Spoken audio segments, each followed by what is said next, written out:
Hello. हाँ भाई, तो कल हमने क्या देख लिया था? कल हमने देख लिया था एपरेंट डेप्थ और एपरेंट हाइट। क्या मतलब था उसका? कि मान लो कि ऑब्जर्वर और ऑब्जेक्ट जो है अलग अलग मीडियम में है और एक बाउंड्री उन्हें सेपरेट कर रही है, तो फिर जो एक्चुअल डिस्टेंस होती है ऑब्जेक्ट की ऑब्जर्वर से उतनी नहीं दिखती है, बल्कि उसकी जगह कुछ और दिखती है। जैसे अगर हम आंख को रखें एयर के अंदर और ऑब्जेक्ट को रखें वाटर के अंदर, तो ऑब्जेक्ट हमें थोड़ी सी ऊपर उठी हुई दिखती है, ठीक है ना? तो इसे एपरेंट डेप्थ बोल दिया जाता है। सिमिलरली अगर आप आई को रखते वाटर के अंदर और कॉइन होता पानी के बाहर, तो ऑब्जेक्ट हमें थोड़ी सी ऊपर उठी हुई दिखती है, इसे हम एपरेंट हाइट बोल देते हैं। हमें ये पता लगा था कि दोनों के लिए हमें अलग अलग फॉर्मूला याद नहीं रखना, फॉर्मूला सिर्फ एक याद रखना है, जो कि सिंपली क्या हो जाता है, डी डैश, यानी कि एपरेंट डिस्टेंस ये हो जाती है actual distance upon mu relative. और म्यू रिलेटिव को हम हमेशा लिख देते हैं mu of incident medium upon mu of refracted medium. है कि नहीं? हमने फॉर्मूला देख लिया था, इसमें किसी को कोई डाउट?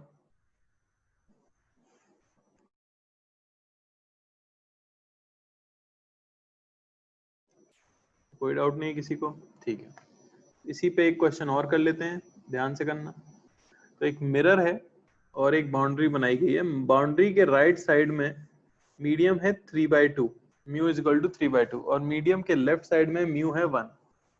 मीडियम की बाउंड्री की डिस्टेंस मिरर के पोल से 20 सेंटीमीटर है। मिरर की रेडियस ऑफ कर्वेचर 40 सेंटीमीटर है। आपको बताना है कि O की डिस्टेंस बाउंड्री से कितनी होनी चाहिए, यानी x की वैल्यू क्या होनी चाहिए for auto collimation. Auto collimation किसे बोल दिया जाता है? तो ऑटो कॉलिमेशन एक टर्म है जो यूज की जाती है जब image is formed on the object, यानी जहां ऑब्जेक्ट है, रिफ्लेक्शन के बाद और रिफ्रैक्शन जो भी चीजें हो रही हैं, फाइनली भी जो इमेज बने वो इस ऑब्जेक्ट के ऊपर ही बन जाए, यानी ऑब्जेक्ट और इमेज की लोकेशन क्या हो जाए, सेम हो जाए। ट्राई करो जरा।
चलो देख लो। तो सबसे पहली चीज तो ये देखो, image is formed on the object itself. ऐसा कब हो सकता है? तो ऐसा तब हो सकता है जब कोई भी रे अपने पाथ को रिट्रेस कर जाए। क्या मतलब हुआ इसका? मान लो कि ये रे इस तरह से गई थी, ऑब्वियसली यहाँ पे रिफ्रैक्शन होगा, तो ये थोड़ा सा अपने पाथ से डिविएट होगी। अब अगर इमेज फॉर्म करनी है तो इसे टकराने के बाद अगर ये अपना पाथ रिट्रेस कर लेती है और इसी तरह से वापस इसी जगह पे आ जाती है, तो हम सीधा सीधे कह सकते हैं कि यहीं पर इमेज का फॉर्मेशन हो जाएगा। तो आपको जो याद रखना है वो यही याद रखना है, the incident ray on the mirror must retrace its path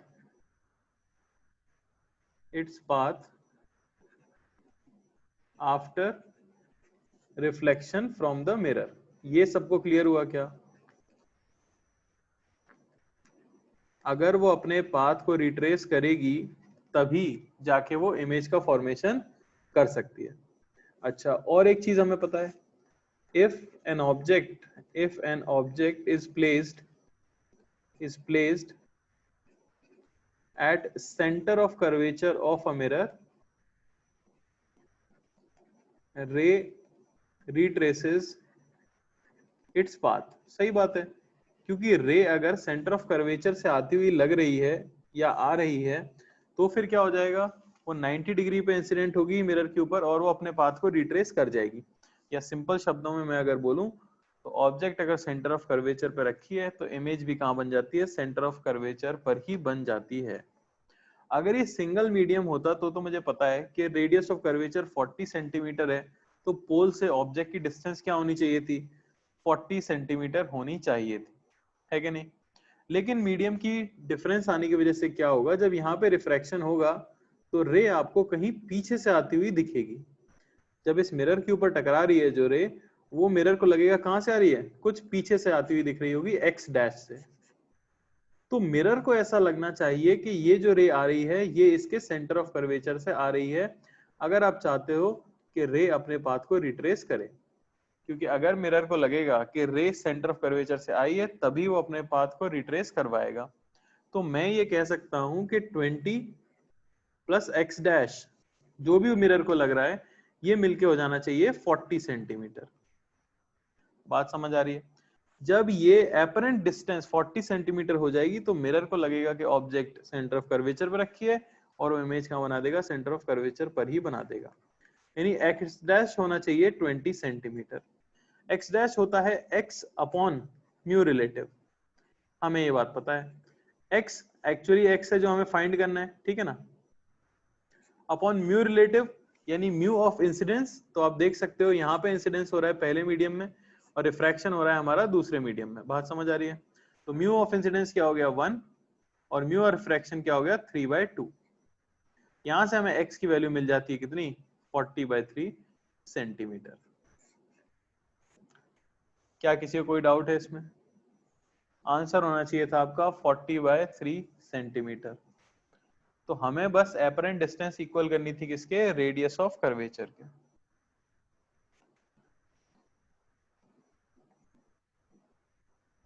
बताओ किसी को कोई डाउट या क्लियर है? तो दो चीजें सीखी हमने, एक तो टर्म ऑटो कॉलिमेशन का मीनिंग क्या होता है ये याद रखना है, और दूसरा ये याद रखना है कि अगर ऑटो कॉलिमेशन करवाना है तो ऑब्जेक्ट लगना चाहिए कि सेंटर ऑफ कर्वेचर के ऊपर रखा हुआ था। चल आगे देख लेते हैं। तो आगे है रिफ्रैक्शन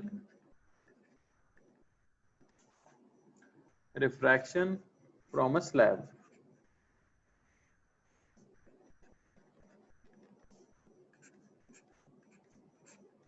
ठीक है ना? तो जनरली जब हम स्लैब की बात करते हैं तो स्लैब जो होती है उसके पैरेलल सरफेसेस होते हैं। अगर क्वेश्चन में कुछ नहीं बताया गया, सिर्फ स्लैब बोल दिया तो आप मान लोगे पैरेलल सरफेसेस है। क्या मतलब हुआ इसका, कि इस तरह से आपकी एक ग्लास की स्लैब है, समझ आ रहा है?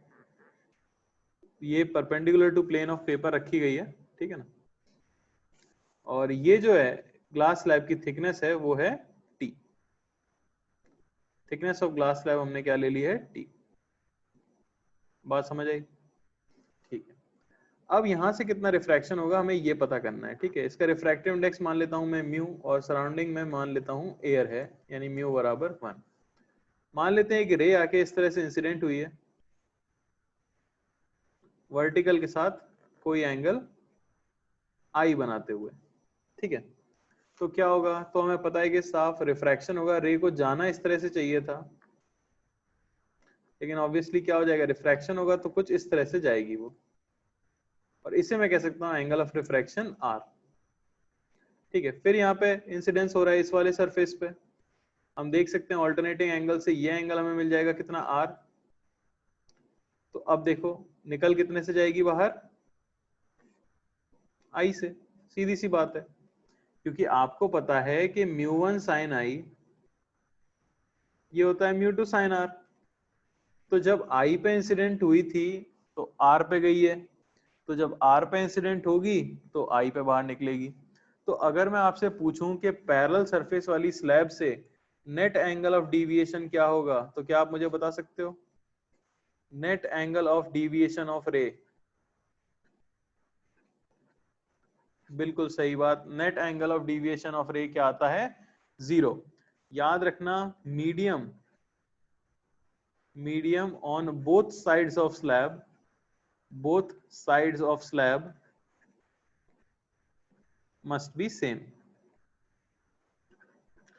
अगर स्लैब के दोनों साइड का मीडियम सेम है, यानी वो किसी एक मीडियम से सराउंडेड है, तो हम ये कह देते हैं कि जितने एंगल पे इंसिडेंट होती है उतने ही एंगल पे एग्जिट करके बाहर जाती है, तो नेट एंगल ऑफ डिविएशन क्या आता है, 0 आता है। 30 डिग्री पे गिरी थी तो 30 डिग्री पे बाहर जाएगी, 40 डिग्री पे गिरी थी तो 40 डिग्री पे बाहर जाएगी। बात समझ आ रही है क्या? तो रे का तो कोई डिविएशन हुआ नहीं है, लेकिन क्या रे अपने ही पाथ पे चल रही है? रे का डिविएशन नहीं हुआ, लेकिन क्या रे जिस पाथ पे चलना चाह रही थी उसी पाथ के ऊपर चल रही है अभी भी? तो नहीं। हम कह देते हैं कि रे जिस पाथ पे चल रही थी वो अपने पाथ पर नहीं चल रही है, वो अपने पाथ से पैरेलल चल रही है, लेकिन वो अपने पाथ से क्या हो गई है, शिफ्ट। तो ऐसी शिफ्ट को नाम दिया जाता है लैटरल शिफ्ट। यानी कि लाइट के पाथ में जो शिफ्ट हुआ है पैरेलल टू इटसेल्फ, यानी खुद की डायरेक्शन से पैरेलल जो शिफ्ट हुआ है, उसे आप बोलते हो लैटरल शिफ्ट। ये जो डिस्टेंस है, बात समझ आ रही है? तो ये जो शिफ्ट हो गई है क्योंकि उसे जाना चाहिए था इस तरह से और वो जा रही है खुद से पैरेलल इस तरह से, तो ये जो डिस्टेंस है इसे हम शिफ्ट से डिनोट कर देते हैं डेल्टा, ठीक है। तो लैटरल शिफ्ट को मैं यहाँ पे डिनोट कर रहा हूँ डेल्टा से, ठीक है। अब मुझे यही पता करना है कि लैटरल शिफ्ट कितनी हो रही होगी। जो सिंपल एक ज्योमेट्री का काम है, हम पता कर सकते हैं बड़ी आसानी से। ये पूरा एंगल आई है, ये एंगल आर है, तो मैं ये एंगल बता सकता हूं, ये एंगल होगा आई माइनस आर। अच्छा, ये डिस्टेंस आपको दी गई है, ये डिस्टेंस आपको दी गई है टी, दी गई है, तो क्या आप ये डिस्टेंस मुझे बता सकते हो? ये डिस्टेंस सिंपली हो जाएगी टी सेक आर। देख सकते हैं हम एक राइट एंगल ट्राइंगल है हमारे पास, मैं ये स्लैंट वाली डिस्टेंस बता रहा हूं, वो कितनी हो जाएगी, टी सेक आर हो जाएगी। और अब आप ये वाला ट्राइंगल अगर देख लो जो मैं रेड लाइन से ड्रॉ कर रहा हूं, तो सिंपली हम ये डिस्टेंस बता सकते हैं क्योंकि ये परपेंडिकुलर है, तो जो डेल्टा है हमारा, वो डेल्टा हमें मिल जाएगा सिंपली कितना, t sec are sine I minus are. तो ये फॉर्मूला है जो कि हम याद रखते हैं लैटरल शिफ्ट का। अगर किसी ग्लास स्लैब के ऊपर, याद रखना, अगर किसी ग्लास स्लैब के दोनों साइड पे मीडियम सेम है और लाइट रे इंसिडेंट होती है किसी एंगल पे, तो वो अनडिविएटेड जाती है। अनडिविएटेड का मतलब angle of incident he finally angle of emergence होता है जितने से वो बाहर निकलेगी, ठीक है ना। तो नेट एंगल ऑफ डिविएशन 0 आता है, लेकिन वो अपने पाथ से क्या हो जाती है, शिफ्ट। और पैरेलल शिफ्ट होती है जिसे हम लैटरल शिफ्ट बोलते हैं। फॉर्मूला आता है t sec are sine I minus r. कोई समस्या किसी को? सिंपल सा डेरिवेशन था। सवाल पे चल लें।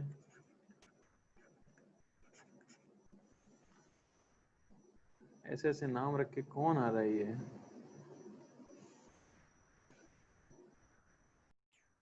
चलो तो सवाल कर लेते हैं भाई, बड़ा ही आसान सा सवाल ही आएगा, इसके ऊपर कुछ खास तो आ नहीं सकता है, ठीक है। तो ये रहा आपका क्वेश्चन कि ये है आपका म्यू बराबर 2, ये है म्यू बराबर 1, और ये गिर गई है रे एंगल, इसे √2 ले लेते हैं और इसे 45 डिग्री ले लेते हैं। तो पहली चीज तो आपको बतानी है एंगल ऑफ इमरजेंस क्या है, एंगल ऑफ इमरजेंस, और दूसरा लैटरल शिफ्ट।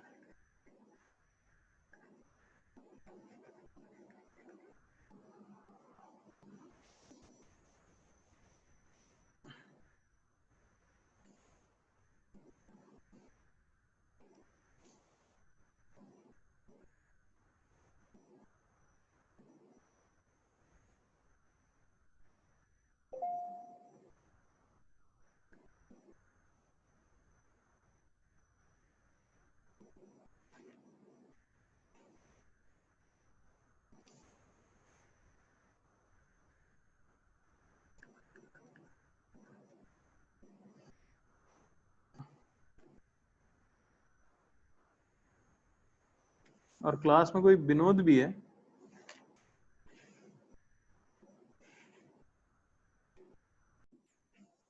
देख लेते हैं भाई, बहुत ही हलवा सवाल। सबसे पहली बात पूछी जा रही है एंगल ऑफ इमरजेंस। इमरजेंस का मतलब हो जाता है इस तरह से रे आएगी, टकरा के फाइनली बाहर जाएगी। तो क्योंकि हमें पता है कि दोनों साइड पे मीडियम सेम है, एयर है दोनों तरफ पे, तो एंगल ऑफ इंसिडेंस की होता है एंगल ऑफ इमरजेंस। आंसर हमारा 45 डिग्री आ जाएगा। शिफ्ट के अंदर सिर्फ हमें फॉर्मूला पुट करना था, टी सेक आर। तो मुझे आर निकालना पड़ेगा, उसके लिए मैं स्नेल्स लॉ लगा लेता हूँ। म्यू वन साइन आई, ये होना चाहिए म्यू टू साइन आर। तो ये हो गया 1 साइन 45 डिग्री, ये होना चाहिए mu two sine R. R मुझे यहां से मिल गया 30 डिग्री, तो sec are sine I minus are, तो sine 45 degree minus 30 degree. Simple, बस वैल्यूज पुट करनी है, आपको आंसर मिल जाएगा। कोई पूछ रहा है साइन 15 डिग्री की वैल्यू क्या होती है बेटा? तो साइन 15 डिग्री आप पुट कर सकते हो, साइन ए माइनस बी का फॉर्मूला लगा देना, आंसर आ जाएगा। ठीक है, सिंपल है। तो लैटरल शिफ्ट निकालने का फॉर्मूला क्लियर हो गया है। ठीक है, चलो आगे इसका जो इंपॉर्टेंट रोल है, या एक और क्वेश्चन जैसे मैं अगर आपसे पूछूं, इस केस में बताओ जरा क्या आएगा।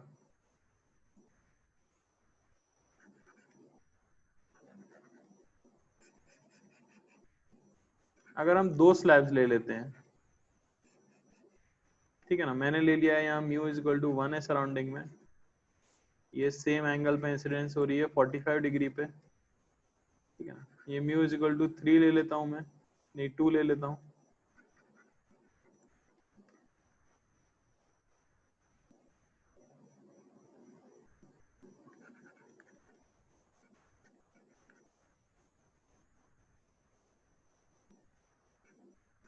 और नीचे है म्यू है √2/√3, ये तो गड़बड़ हो गया।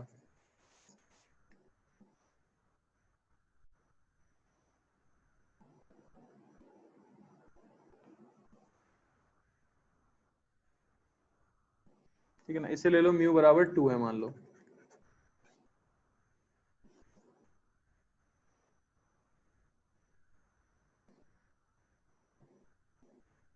ठीक है, ये है आपका मान लो 10 सेंटीमीटर, और ये भी है 10 सेंटीमीटर। तो आपको बताना है total lateral shift, total lateral shift. यहाँ से एक बढ़िया चीज पता लगेगी। कुणाल तुम कह रहे हो कि शिफ्ट जो है वो म्यू से इंडिपेंडेंट है। अरे चाचा, आर तो निकालना पड़ता है ना, आर तो म्यू पे डिपेंड करता है कि भगवान बता देता है तुम्हें आर? सिर्फ फॉर्मूला देखोगे, दिमाग नहीं लगाओगे जरा भी। और सौम्या जी, म्यू 0 होने की तो बात क्या है, म्यू 1 से छोटा ही नहीं हो सकता। वैक्यूम के लिए म्यू 1 होता है, 1 से छोटा पॉसिबल नहीं है। ठीक है, तो 0 तो असंभव है।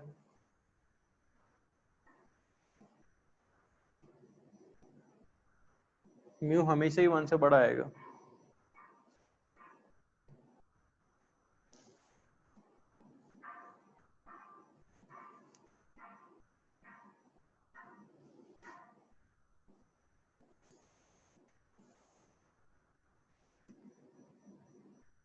ठीक है, चलो इसका आंसर बहुत गंदा सा आएगा, आप लिख नहीं पाओगे, पर थोड़ा सा अपने पास निकाल के रख लो।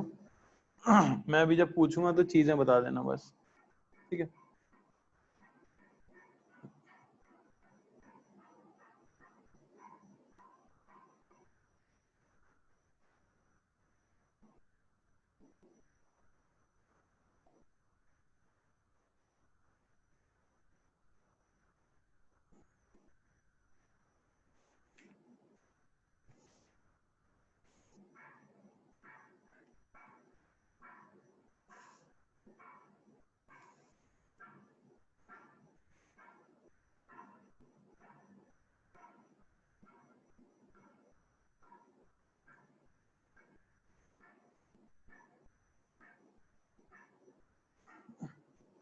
तो देखो अगर मैं डेल्टा वन की बात करूं यानी पहली स्लैब की शिफ्ट कितनी होगी, तो उसे आप क्या लिखोगे, तो वो हो जाएगा 10 सेंटीमीटर टी। पहले मुझे आर निकालना पड़ेगा, तो मैं वही लिखूंगा 1 साइन 45 डिग्री होना चाहिए √2 साइन आर।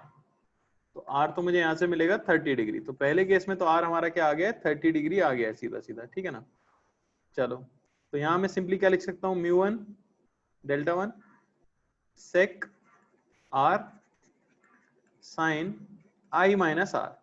समझ आ रही है बात, एग्जैक्टली सेम है ये तो।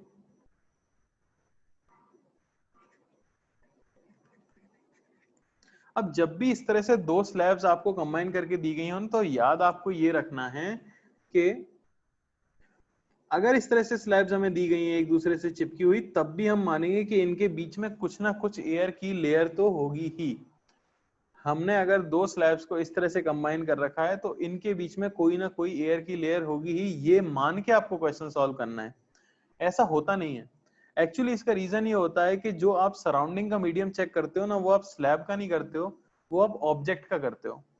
ये चीज आगे क्लियर होगी, इसलिए अभी बस मेरी बात मान लो सिंपली कि आपको अगर लिखना है तो आप ये मान लो कि हर स्लैब के बीच में कुछ ना कुछ एयर का गैप तो रहेगा ही थोड़ा बहुत। तो डेल्टा वन मैंने ये बता दिया आपको इतना। समझ आ रही बात। अच्छा ये हम निकाल चुके हैं 30 डिग्री है, तो यहाँ पे गिरा होगा 30 डिग्री पे। तो अब इसके लिए मैं निकाल सकता हूँ क्या, R2, ठीक है ना। तो R2 अगर आप कैलकुलेट करोगे तो क्या लिखोगे, अब मैं यहाँ पे लिख सकता हूँ सिंपली μ1 साइन आई, यानी कि देखो यहाँ एयर के लिए अगर मैं लिखता तो μ1 साइन 45, ये होना चाहिए था μ2 साइन R1 इस मीडियम में जो रिफ्रैक्टिव इंडेक्स आया था, और ये इक्वल होना चाहिए था क्या, μ3 साइन R2। अरे बात समझ आ रही है। तो डायरेक्टली 1 को इससे भी तो कंपेयर किया जा सकता है, ये तो मैंने कल ही बता दिया था लेक्चर में। तो सीधे मैं लिख सकता हूँ 1 साइन 45 डिग्री, ये इक्वल क्या हो जाना चाहिए, 2 साइन R। तो R की वैल्यू मुझे मिल गई साइन इनवर्स 1/2√2। बात समझ आई। तो डेल्टा 2 को मैं क्या लिखूंगा, डेल्टा 2 को मैं लिखूंगा 10 सेक R, और कौन सा R लूंगा मैं, ये जो हमें R2 मिला है, साइन I माइनस R2। तो यहां भी एंगल में क्या लूंगा, 45 डिग्री लूंगा, ना कि मैं 30 डिग्री लूंगा। तो ये याद रखना कि अगर आपको स्लैब्स दी गई हैं, जैसे मैं इसे थ्योरी के फॉर्म में अगर लिखा दूं, फॉर मल्टीपल स्लैब्स,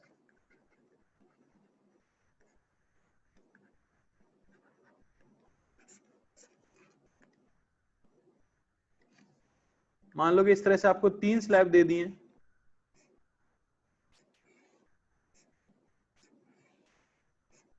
ठीक है ना। इसे μ1 कह देते हैं, μ2 कह देते हैं, μ3 कह देते हैं, ठीक है। और ये है आपका एंगल ऑफ इंसिडेंस I, जिसकी वजह से यहाँ पे हो जाता है मान लो R1, यहाँ पे हो जाता है R2, और यहाँ हो जाता है R3। तो आपको याद रखना है ये थिकनेस अगर T1 है, T2 है, T3 है, तो सिंपली आप डेल्टा 1 को लिख सकते हो क्या, T1 sec R1 sine I minus R1। Delta 2 को आप लिख सकते हो T2 sec R2 sine I minus R2।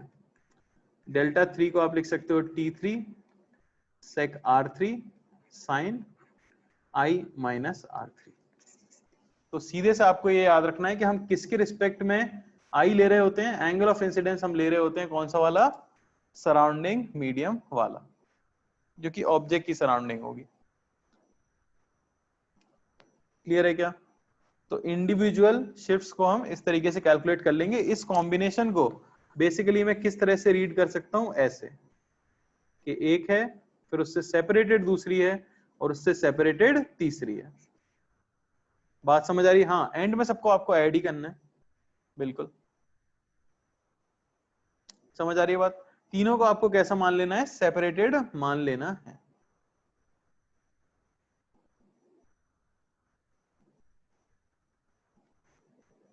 चलो आगे बढ़ जाए क्या बेटा। ऐसा इसलिए हो रहा है क्योंकि हम ऑब्जेक्ट के रिस्पेक्ट में देखते हैं।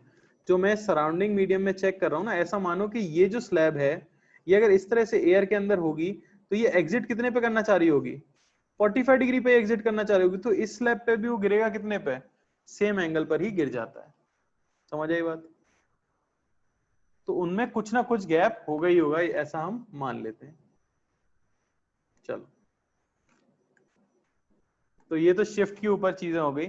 अब इंपॉर्टेंट चीज जो है वो ये है, shift in position of object. Shift in position of object. अब ये हम सभी ने अपने जीवन में कभी ना कभी देखा होगा, ठीक है। आपने अगर ऐसा कभी देखा है कि किसी टेबल के ऊपर, हाँ टोटल शिफ्ट के लिए सबको ऐड करना है बेटा, अगर किसी टेबल के ऊपर ग्लास की स्लैब रखी होती है और नीचे मान लो कि कोई पेपर वगैरह रखा है टेबल के, तो आपको वो स्लैब कैसे दिखती है, थोड़ी सी, वो पेपर कैसा दिखता है, थोड़ा सा उठा हुआ दिखता है। अरे याद है कि नहीं, कभी ऐसा देखा है आपने कि मान लो एक टेबल है, पुराने जमाने में टेबलों के ऊपर कांच लगा होता था, देखा है, और अंदर अखबार या कोई चीज रखी हुई होती थी, तो वो थोड़ी सी उठी हुई दिखती है कि नहीं। यानी कि कोई भी स्लैब क्या कर सकती है, शिफ्ट प्रोड्यूस कर सकती है, किसमें, ऑब्जेक्ट की पोजीशन में। बिल्कुल सरकारी दफ्तर में दिखती है, ठीक है ना। तो वही हमें यहां पता करना है। मान लो कि हमारे पास एक स्लैब है जिसकी थिकनेस टी है, रिफ्रैक्टिव इंडेक्स म्यू है, और यहां एक ऑब्जेक्ट रखी हुई है इस तरह से ओ। ऑब्जेक्ट जो है वो भाई एक्स डिस्टेंस दूर रखी हुई है, और यहां तुमने चिपका ली अपनी आंख। अब सवाल है तुम्हारा कि बताओ कितनी दूर ऑब्जेक्ट आपको दिख रही होगी। तो अगर मैं आपसे कहूं कि एक्चुअल डिस्टेंस क्या है, actual distance from I, actual distance from I, आंख से असली दूरी अगर मैं पूछूं, तो वो तो आप बता सकते हो x प्लस टी है। ये तो कोई अंधा भी बता देगा, ठीक है ना, x प्लस टी है। अब बात आती है कि मेरे भाई, क्या इसे x प्लस टी ही दिख रहा होगा, उससे ज्यादा दिख रहा होगा, या उससे कम दिख रहा होगा? कोई गैस करके बता सकता है? अभी वैसे मैं आंसर बोल ही चुका हूं आपको थोड़ी देर पहले।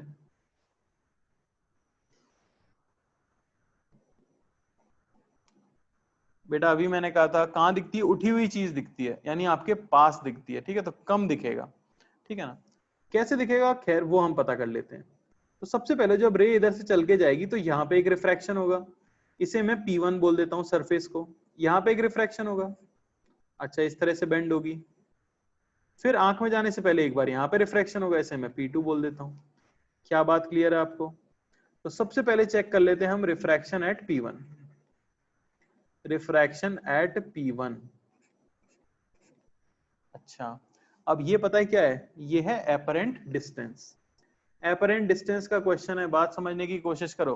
तुम ऐसा मान लो कि तुम्हारी आंख यहां रखी हुई होती, ये मीडियम की बाउंड्री है, यहां पे म्यू है और यहां पे म्यू इज इक्वल टू 1 है, तो एपरेंट डिस्टेंस निकाल सकते हो। एपरेंट डिस्टेंस का फॉर्मूला हमने निकाल लिया था डी डैश, ये होता है डी बाय म्यू रिलेटिव, यानी D by mu incidence into mu refraction. अरे याद है कि नहीं है, अभी तो पढ़ाया था। तो पहला जो डी डैश आएगा, यानी जहां मुझे पहली इमेज दिखेगी, यहां रिफ्रैक्शन होने के बाद जहां आपको पहली इमेज दिख रही होगी I1, उसकी डिस्टेंस को मैं डी डैश कह रहा हूं। तो डी डैश में क्या बता सकता हूं, डी डैश सिंपली हो जाएगा x, ठीक है ना, इनटू रिफ्रैक्टेड होके किस में जा रहा है, म्यू के अंदर, और आया किस में से है, 1 के अंदर से। अरे बात समझ आई क्या? तो म्यू एक्स आपको डिस्टेंस दिख रही होगी। अगर आपकी आंख यहां होती तो, किंतु आपकी आंख कहाँ है, आपकी आंख तो यहाँ है, तो एक और रिफ्रैक्शन हुआ होगा। तो यहाँ पे मैं फिर से फॉर्मूला लगा दूंगा इस सरफेस के लिए। अब मैं लगा रहा हूं रिफ्रैक्शन एट P2। P2 पे रिफ्रैक्शन अगर करें, ध्यान से देखना मेरे भाई, ये आपका सरफेस है, ठीक है ना। तो क्या लिखेंगे हम P2 के लिए, D डबल डैश, ये क्या होना चाहिए, जो भी डिस्टेंस हो, क्या डिस्टेंस है यहां से, P2 से डिस्टेंस कितनी दिख रही होगी, P2 को ऑब्जेक्ट की डिस्टेंस खुद से क्या दिख रही होगी, कोई बता सकता है? T प्लस एक्स दिख रही होगी या T प्लस डी डैश दिख रही होगी? अरे ये तो चेंज हो चुकी ना, रे तो इसे वहां से आती हुई दिख रही है, देखो इस सरफेस को रे यहां से आती हुई दिख रही है कि नहीं दिख रही है? तो उसे तो क्या लगेगा, डी डैश प्लस टी है थिकनेस। अरे बात समझ आई, डी डैश प्लस टी है थिकनेस इनटू रिफ्रैक्टेड मीडियम किस में जा रही है, एयर में जा रही है, अपॉन आ किस में से रही है, तो म्यू में से आ रही है। अरे क्लियर है कि नहीं है?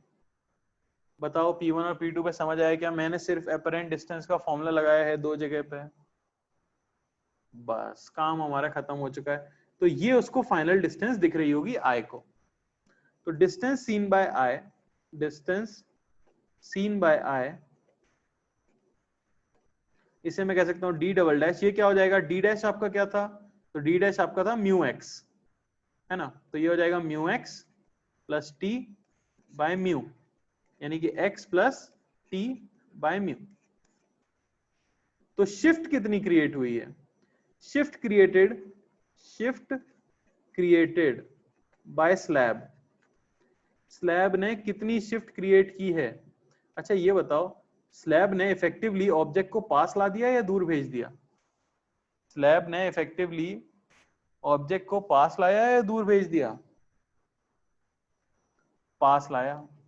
देख नहीं पाया आप ध्यान से, x तो थी ना डिस्टेंस, एक्चुअली तो x थी, पर उसने क्या कर दिया है, देख पा रहे हो क्या, टोटल डिस्टेंस बता रहा है ये तो, x plus T total distance थी आपकी, एक्चुअली डिस्टेंस थी आपकी x प्लस टी, अब उसने डिस्टेंस कर दिया x plus T by mu, और म्यू तो 1 से बड़ा होता है, म्यू क्या होता है 1 से बड़ा होता है, तो ये तो x प्लस टी से छोटा है।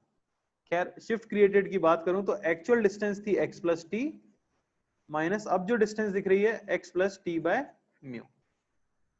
तो यहां से हमें शिफ्ट का फॉर्मूला पता लगता है स्लैब का, जो आपको रट के रखना है। शिफ्ट हमें मिल जाती है t into 1 minus 1 by mu, और सराउंडिंग में अगर एयर नहीं हो तो t into 1 minus 1 by mu relative, जहां म्यू रिलेटिव क्या है, तो म्यू रिलेटिव है आपका mu of object by mu of surrounding.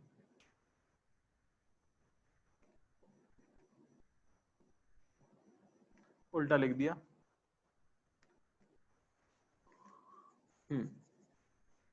Mu of slab by mu of surrounding. अरे बात समझ आई क्या, ये फॉर्मूला हो जाएगा आपका शिफ्ट का, t into 1 minus 1 by mu relative. तो वो x से इंडिपेंडेंट है, जो शिफ्ट क्रिएट हुई है वो x से इंडिपेंडेंट होगी। एक क्वेश्चन में करके बता देता हूं, ठीक है, ताकि थोड़ा समझ आ जाए हो क्या रहा है। तो देखो, मान लो कि आपके पास ये स्लैब है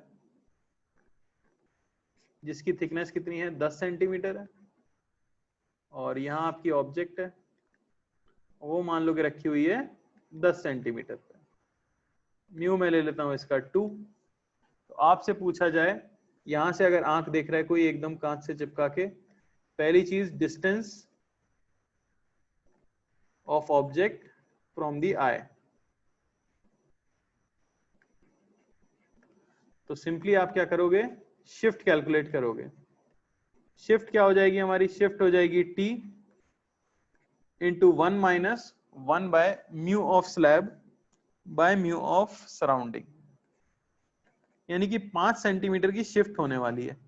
अच्छा अब शिफ्ट किधर की तरफ होगी, राइट की तरफ होगी। एक्चुअल डिस्टेंस कितनी है, एक्चुअल डिस्टेंस आपको दिख रही है 20 सेंटीमीटर है, तो एपरेंट डिस्टेंस जो दिख रही होगी वो कितनी होगी, अरे बोलो, 20 माइनस 5 यानी कि 15 सेंटीमीटर होगी। अरे समझ आया क्या, बोलो भाई, समझ आया, कर सकते हो खुद से, चलो सवाल करते हैं इसके ऊपर। माइनस क्यों किए बेटा, अभी तो बताया था ना यार कि स्लैब उसको उठाने की कोशिश करती है, आपको चीज पास दिख रही होगी। अब वही क्वेश्चन अभी क्लियर होगा विदित, अभी क्लियर होगा जब हम क्वेश्चंस करेंगे, ऐसे मजा नहीं आएगा, मैं बता दूंगा तो खुद से फील करोगे तो मजा आएगा। चलो, तो आपको बतानी है डिस्टेंस, या चलो ठीक है, distance of object as seen by eye, आंख जो देखेगी 1/2 क्यों हुआ, अरे मेरे भाई फॉर्मूला ही नहीं देख पा रहे क्या, फॉर्मूला है 1 माइनस 1 बाय म्यू, और म्यू है mu of slab by mu of surrounding, तो स्लैब का म्यू तो 2 है ना, तो 1 माइनस 1 बाय म्यू का स्लैब। अरे आसान है, फॉर्मूला पुट किया, जबरदस्ती डाउट। अरे समझ आएगी नहीं बेटा, फॉर्मूला देखो जरा ध्यान से, म्यू की जगह 2 ही तो रखा है, कहाँ कष्ट हो रहा है।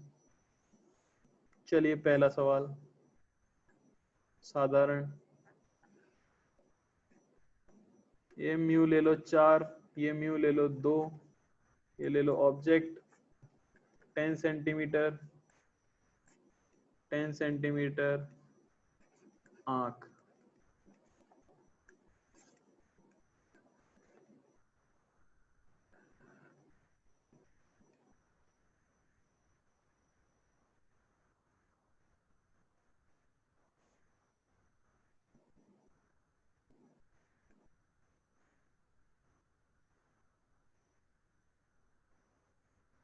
थोड़ा सा अच्छा कर लेते हैं, E1 E2,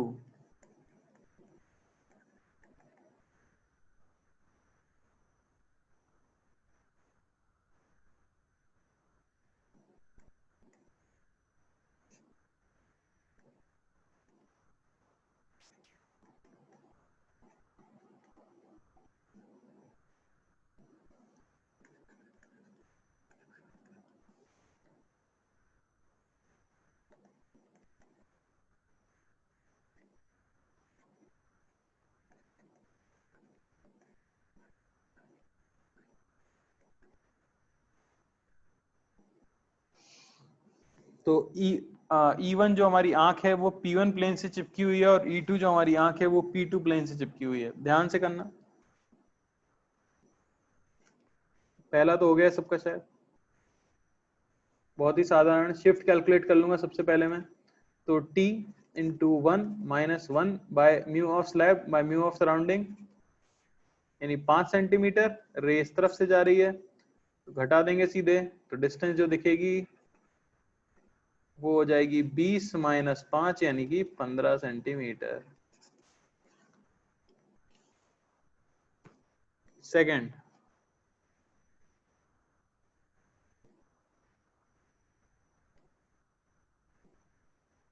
E1 को क्या डिस्टेंस दिख रही होगी और E2 को क्या डिस्टेंस दिख रही होगी।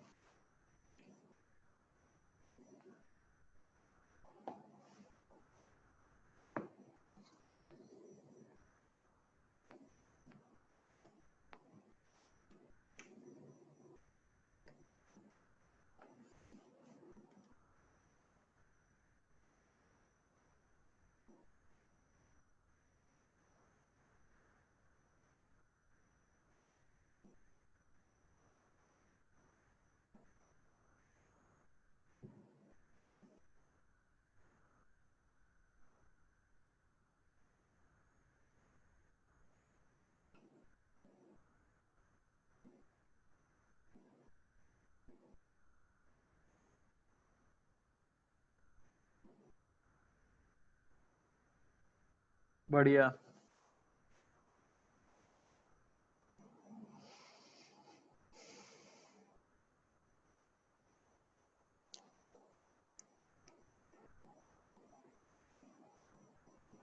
E1 का बताने में तो इतना टाइम क्यों लगा, E1 का तो पता ही था। E1 के लिए तो पहले शिफ्ट निकाल लो, तो शिफ्ट क्या आ जाएगी, शिफ्ट आ जाएगी thickness into 1 minus 1 by mu, यानी कि 5 सेंटीमीटर। E1 को जो दिखेगा वो दिख जाएगा 20 माइनस 5 यानी कि 15 सेंटीमीटर, तो वो तो आसान है। ये भी आसान है, यहाँ पे बस एपरेंट डिस्टेंस ही तो निकालनी है, रे इस तरह से आएगी, एपरेंट डिस्टेंस निकालनी है, एक ही रिफ्रैक्शन होगा। तो E2 के लिए सिंपली मैं क्या लिख सकता हूँ, E2 के लिए हो जाएगा D डैश बराबर एक्चुअल डिस्टेंस 10 थी अपॉन इंसिडेंस एंगल 1 में है, रिफ्रैक्शन 2 में है, तो E2 को कितनी दिख रही होगी, 20 सेंटीमीटर। अरे समझ आया क्या। तो देखो ये आश्चर्य वाली बात है, E1 को ऑब्जेक्ट पास दिख रही है और E2 को ऑब्जेक्ट दूर दिख रही है। अरे समझ आया, समझ आया क्या, बिल्कुल चमत्कार है ये। आगे देखिए तीसरा सवाल, थोड़ा सा ध्यान से करना पड़ेगा।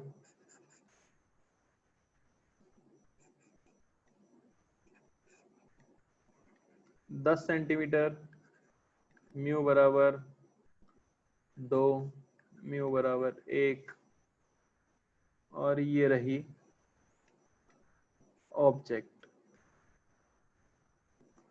तो इस बार वर्चुअल ऑब्जेक्ट बनना चाह रही थी, वर्चुअल ऑब्जेक्ट बनना चाह रही थी, और ये डिस्टेंस था आपका 10 सेंटीमीटर। ये आपकी ओ थी, आंख आपकी यहां है, ठीक है। तो बताना है आपको distance of object as seen by eye, as seen by eye.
Apparent distance of object आपको बताना है।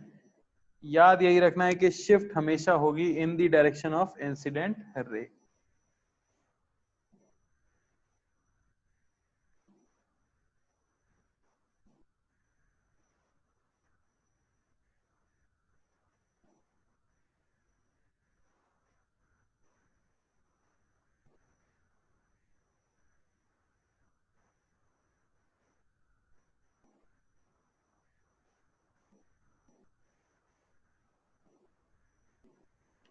सिंपल सा सवाल, क्या आंसर आ जाएगा? शिफ्ट ये होनी चाहिए t into 1 - 1 by mu of slab. Mu of slab हमें दिया गया है 2 और म्यू ऑफ सराउंडिंग दिया गया है 4, यानी कि ये हमें मिल गई -10 सेंटीमीटर।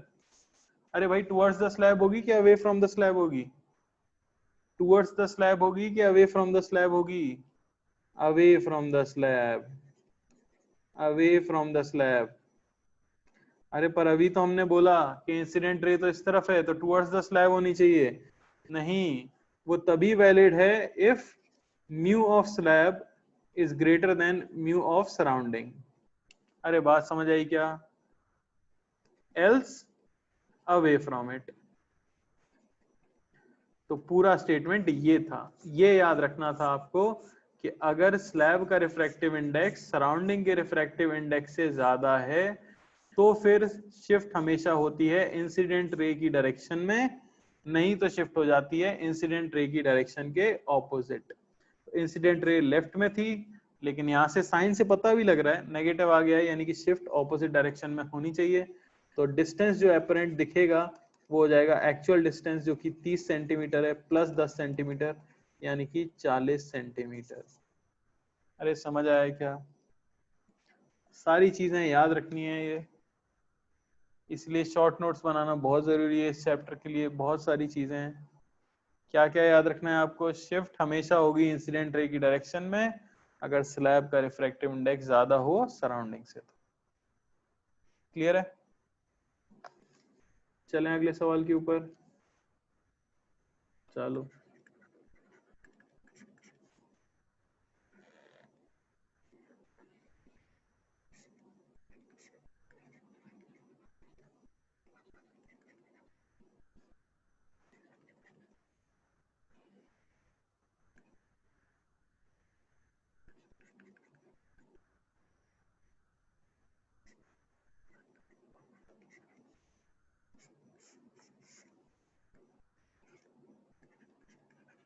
ठीक है, ये सेटअप है, आपको बताना है find value of x, find value of x for auto collimation. अभी मैंने आपको मीनिंग बताया था ऑटो कॉलिमेशन का। मीनिंग हो जाता है जहां ऑब्जेक्ट है उसी के ऊपर इमेज बन जाए, तो एक्स की वैल्यू क्या होनी चाहिए।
देखो भाई, तो सीधे से क्या हो जाना चाहिए, जहां आंख होती थी वहां पे आपका मिरर रखा हुआ है, तो जो आंख को डिस्टेंस दिखती थी वो अब मिरर को दिखने वाली है। तो मिरर को ऐसा लगना चाहिए कि object must appear, object must appear to be placed, to be placed at centre of curvature, तभी तो पाथ रिट्रेस हो पाएगा। यानी कि उसे क्या लगना चाहिए कि ऑब्जेक्ट जो है वो सेंटर ऑफ कर्वेचर पे रखी हुई है, तो अपना पाथ रिट्रेस करके यहीं पे इमेज का फॉर्मेशन हो जाएगा। बात समझ आई? तो अब बस मैं निकाल देता हूँ शिफ्ट। शिफ्ट को तो इन सब चीजों से कोई मतलब ही नहीं है। शिफ्ट तो क्या हो जाएगी, शिफ्ट में सिंपली कह सकता हूँ क्या, thickness into 1 minus 1 by mu relative, यानी mu of slab by mu of surrounding. ठीक है ना?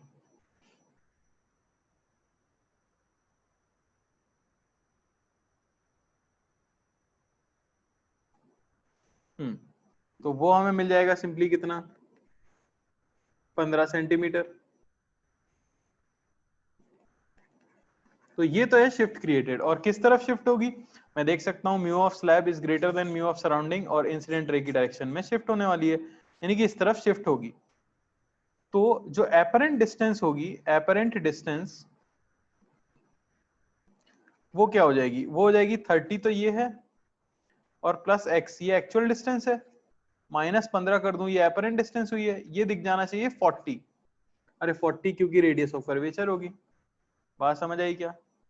तो यहाँ से x मुझे सिंपली कितना मिल गया, x मुझे मिल गया 25 सेंटीमीटर। x कितना होना चाहिए आपका, 25 सेंटीमीटर होना चाहिए। अगर आप 25 सेंटीमीटर दूर रखोगे तो ऑटो कॉलिमेशन हो जाएगा। अरे क्लियर हुआ क्या? अरे बस एक्चुअल डिस्टेंस निकाल लिया करो, शिफ्ट को उसमें से ऐड या सब्ट्रैक्ट कर दो डिपेंडिंग ऑन केस क्या है। क्लियर है? आगे बढ़ सकते हैं। तो आगे हमारा मल्टीपल स्लैब कॉम्बिनेशन।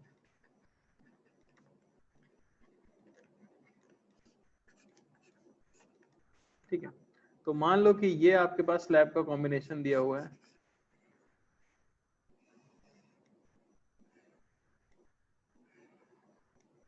ठीक है ना, इसे मैं ले लेता हूँ सराउंडिंग का म्यू, जैसे म्यू 1 है, ये mu 2, mu 3, mu 4, T2, T3, T4, और यहाँ पे आपकी ऑब्जेक्ट है।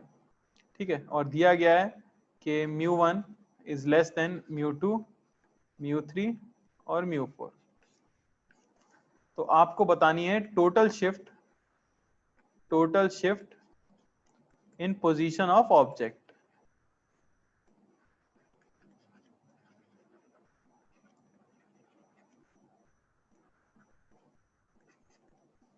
क्या हम बता सकते हैं? अच्छा, ये करने से पहले मैं एक चीज पूछना चाहता हूं, सिर्फ ध्यान से करना जरा। ये क्वेश्चन है मेरा 3 स्लैब का, ताकि पता लगे कितने लोग कर पा रहे हैं।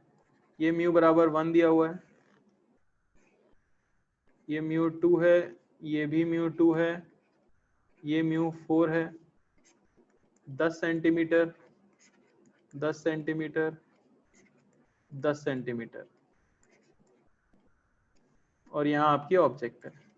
तो shift in position of object क्या होगी, shift in position of object क्या होगी? इसे मैं थ्योरी की तरह तो लिखा रहा हूं, मेनली तो क्वेश्चन ही है ये। बता दो जरा आंसर,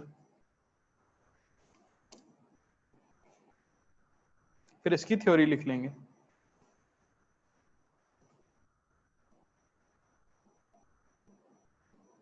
बस शिफ्ट की वैल्यू बतानी है।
चलो देखो, कुछ लोगों ने सही दे दिया आंसर। मैं इंडिविजुअल का शिफ्ट लिख देता हूं। जैसे मैं डेल्टा 1 बोलूं तो मैं क्या लिखूंगा, 10 into 1 minus 1 by mu of slab by mu of surrounding 1 है, ये मुझे मिल गया 5 सेंटीमीटर। ठीक है, डेल्टा 2 अगर मैं बोलूं तो उसे मैं लिखूंगा 10 centimetre 1 minus 1 by mu of slab 4। Mu of surrounding क्या लूंगा मैं, 1 या 2? मैं सिर्फ ये जानना चाहता हूं कि म्यू ऑफ सराउंडिंग में क्या लूंगा, 1 या 2? तो इस सभी लोगों को क्लियर है, किसी ने गलत नहीं दिया है, कुछ लोगों ने अब गलत दिया है आंसर, मैं लूंगा 1। अरे बात समझ आ रही है क्या? ये होगा आपका 2.5 सेंटीमीटर। और फिर से इसका अगर करेंगे तो डेल्टा 3 ये 10 इंटू 1 माइनस 1/2 यानी कि 5 सेंटीमीटर। तो टोटल शिफ्ट जो आएगी, टोटल शिफ्ट जो हमारे पास आने वाली है वो हमें मिलने वाली है कितनी, वो मिलने वाली है आपको 12.5 सेंटीमीटर। क्यों मैंने ऐसा किया, क्यों मैंने ऐसा किया? क्योंकि जो म्यू रिलेटिव हमने लिखा है ना, याद करो वो फॉर्मूला जहां हमने लिखा है कि शिफ्ट होती है बाय म्यू ऑफ सराउंडिंग। तो ये चीज हमें पहचाननी है कि जो म्यू होगा सराउंडिंग का, वो किसकी सराउंडिंग का है, तो वो सराउंडिंग ऑफ ऑब्जेक्ट होता है। बात समझ आ रही है? स्लैब की सराउंडिंग का नहीं लिखना होता, आपको ऑब्जेक्ट की सराउंडिंग का लिखना होता है। अरे भाई बात समझ आ रही है क्या?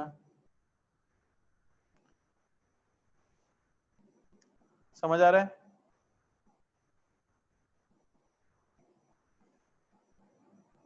ठीक है ना, ये 7.5। अच्छा ठीक है, टोटल कितना हो गया 17.5। इस पे ध्यान दे रहे हैं पागलों की तरह, मेन मेन जो बात बता रहा हूं उस पे ध्यान नहीं दे रहे हैं, विचित्र। ठीक है, तो यहाँ पे सिंपली क्या लिख लोगे कि आप डेल्टा 1 की वैल्यू क्या हो जाएगी, डेल्टा 1 हो जाएगा हमारे पास T2 1 minus mu 2 1 by mu 2 by mu 1। Delta 2 अगर मैं बोलूं तो डेल्टा 2 हो जाएगा T3 1 minus 1 by mu 3 by mu 1। और डेल्टा 3 अगर मैं बोलूं तीसरी स्लैब का तो वो हो जाएगा T4 1 minus 1 by mu 4 by mu 1। तो याद रखना सराउंडिंग आपको किसकी लेनी होती है, ऑब्जेक्ट की। तो नोट बना के एक चीज लिख लो, if slabs are in contact और are separated, shift created remains same, shift created remains same। अगर मैं इनके बीच में गैप देता तो आप समझ ही जाते, तो आप 1 ही लेते हैं कि नहीं। लेकिन अगर कोई आपको कंपोजिट स्लैब सिस्टम भी दे देता है, चिपका के भी दे देता है, तो भी आपको याद रखना है कि तब भी फॉर्मूला सेम ही रहेगा। सराउंडिंग हम किसकी यूज करते हैं, ऑब्जेक्ट की यूज करते हैं। तो स्लैब के बारे में इंपॉर्टेंट चीजें कौन कौन सी हो गई अगर मैं आपको अब फाइनली बताऊं, तो पहली चीज थी कि स्लैब के दोनों साइड पे या चारों साइड पे अगर मीडियम सेम है तो जितने एंगल पे लाइट इंसिडेंट होती है उतने पर ही एग्जिट होती है। यानी पैरेलल फेस वाली स्लैब से लाइट जब पास होती है तो कोई डिविएशन क्रिएट नहीं होता है, सिर्फ लैटरल शिफ्ट क्रिएट होती है, यानी वो खुद के डायरेक्शन ऑफ मोशन से पैरेलल शिफ्ट हो जाती है। और कितना शिफ्ट होती है, t sec are sine I minus r shift होती है। कंपोजिट स्लैब्स अगर दे रखी हैं और लैटरल शिफ्ट हमसे पूछी जाए तो इंडिविजुअल लैटरल शिफ्ट में जब हम निकाल रहे हैं तो आई की वैल्यू हम आई ही लेते हैं जो पहली स्लैब पे इंसिडेंस है, और R1 R2 R3 के रिस्पेक्ट में निकाल देते हैं। उसके बाद था कि ऑब्जेक्ट की पोजीशन में शिफ्ट अगर कैलकुलेट करनी है तो स्लैब का रिफ्रैक्टिव इंडेक्स अगर सराउंडिंग से ज्यादा है तो फिर शिफ्ट हमेशा इंसिडेंट रे की डायरेक्शन में होगी। और चौथी चीज, स्लैब्स अगर कांटेक्ट में हो या सेपरेटेड हो उससे नेट शिफ्ट के ऊपर कुछ फर्क नहीं पड़ता है। अरे क्लियर हुआ क्या? तो ये जो स्लैब की कथा थी पूरी वो आपकी समाप्त हो गई है। ठीक है ना, एक फाइनल क्वेश्चन कर लेंगे इसके ऊपर मन की संतुष्टि के लिए। 4 स्लैब ले लेते हैं भर भर के।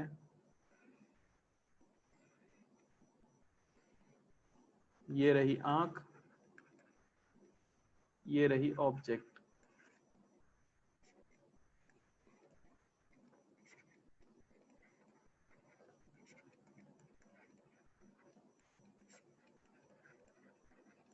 ठीक है, म्यू में ले रहा हूं, यहाँ पे म्यू 2 है, म्यू 1 है, म्यू 4 है और म्यू 8 है। यहाँ 6 भी ले लेते हैं म्यू। सराउंडिंग का म्यू 2 है। तो आपको बतानी है distance of object as seen by eye.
काफी अलग अलग आंसर दे रहे हैं लोग, पता नहीं क्या है यार। पूरा तो बता दिया है, उसके बाद भी गलत क्यों आ रहा है सबका।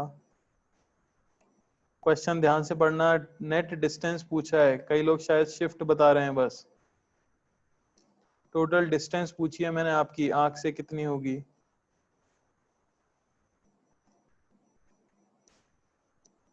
सबका लगा रहा है। संदीपन 30.7, पार्था 31.9, अखिल का 10। तुमने तो पूरी मेहनत पे पानी सा फेर दिया है भाइयों। साधारण सा सवाल है, टोटल शिफ्ट निकाल लो पहले।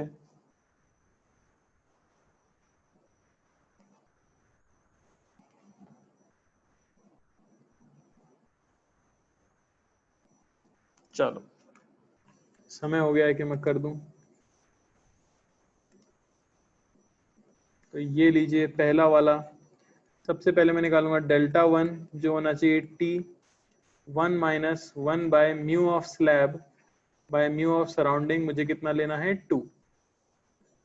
कितना आ गया मेरे भाई ये आ गया आपका 20/3 सेंटीमीटर। अरे सही है कि नहीं? 20/3 सेंटीमीटर सही है। अच्छा दूसरे वाले का निकाल लेते हैं, डेल्टा टू। ये क्या आ जाएगा? ये आ जाएगा टी 1 - 1/μ ऑफ स्लैब 1/सराउंडिंग 2। यानी कि कितना आ गया डेल्टा टू? -10 सेंटीमीटर। यानी कि उल्टा हुआ होगा। ये सभी लोग, इंसिडेंट रे राइट में जा रही है पर इसका रिफ्रैक्टिव इंडेक्स सराउंडिंग से कम था, तो इसने ऑपोजिट में किया है। नेगेटिव वैसे दिख भी रहा है। डेल्टा 3 तो T 1 - 1/μ of slab by mu of surrounding, यानी कि ये हमें मिल गया कितना 5 सेंटीमीटर। और फाइनली डेल्टा 4 जो कि आपका T 1 - 1/μ of slab by mu of surrounding,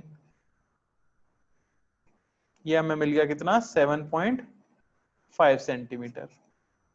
अरे भाई बात समझ आई क्या? तो नेट शिफ्ट अगर मुझसे पूछी जाए कि नेट शिफ्ट कितनी है, तो नेट शिफ्ट आपको मिलेगी 20/3, यानी कि लगभग कितना 6.6 है ना। -10 +5 और +7.5। कोई भला आदमी बताएगा कितना आ रहा है भाई ये? ये हो गया भाई -5 2.5 9.1 9.1 सेंटीमीटर की शिफ्ट आई है। और किधर होगी ये? टूवर्ड्स द स्लैब्स, क्योंकि पॉजिटिव आई है। तो एक्चुअल डिस्टेंस जो होगी, एपरेंट डिस्टेंस हमें पता करनी थी, एपरेंट डिस्टेंस। तो टोटल डिस्टेंस थी कितनी भाई? वो 40 सेंटीमीटर थी 4 स्लैब की। तो 40 - 9.1 यानी कि आपको मिल गया कितना? 31.9 सेंटीमीटर। तो जितने भी लोग कर पाए हैं बढ़िया बात है, जितने लोग नहीं कर पाए हैं बड़े दुख की बात है।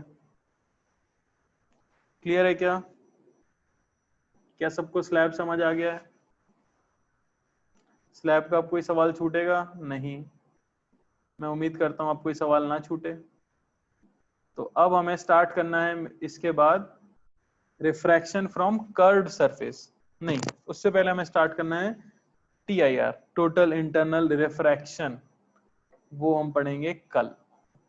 ठीक है, नया टॉपिक है तो अभी स्टार्ट करने का कोई फायदा नहीं है, 8 मिनट बाकी, कल पढ़ेंगे। ठीक है ना भाई? चलो धन्यवाद, एंड कर देते हैं।